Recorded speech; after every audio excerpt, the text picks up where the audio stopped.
Magandang araw po sa ating lahat. Ang bahagi ko po Psalms chapter 66 verse 1 to 5. Awit, papuri at pasasalamat. Isang awit na kinata para sa punong mga awit. Sumisigaw sa galak ang mga nilalang. At purihin ang Diyos na may kagalakan. Wagas na papuri sa Kanya. Ibigay awitan siya, luwalhati siya. Ito ang sabihin sa Diyos na dakilang ang mga gawa mo ay kahanga-hanga.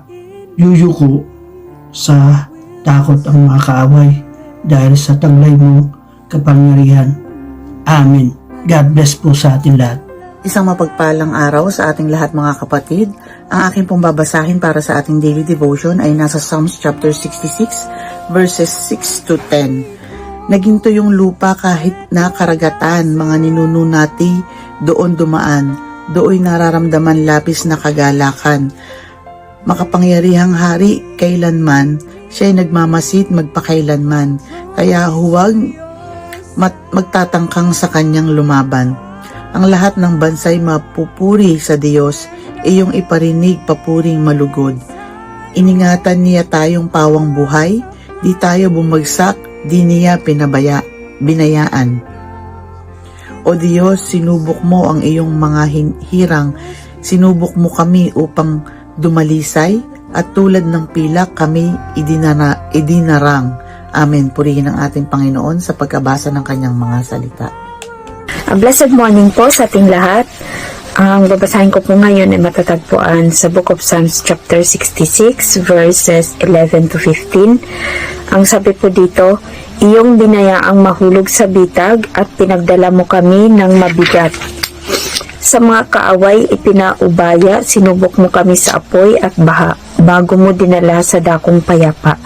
Ako'y maghahandog sa banal mong templo ng aking pangako na handog sa iyo. Pati pangako ko nang may suliranin at ay ibibigay ko sa iyo dadalhin.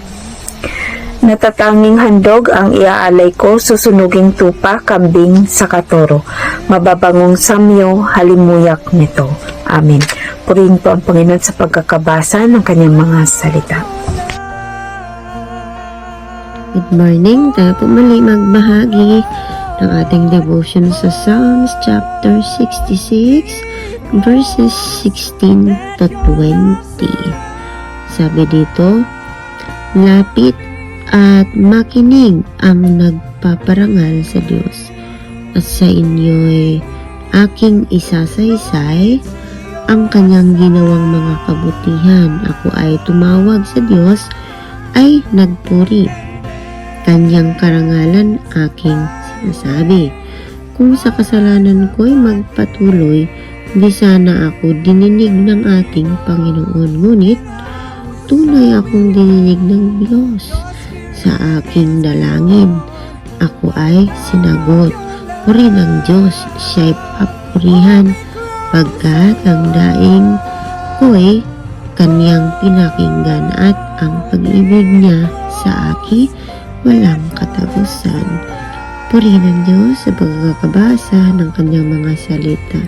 It's an adoration, yung kanyang pag-awit, yung kanyang pagpupuri.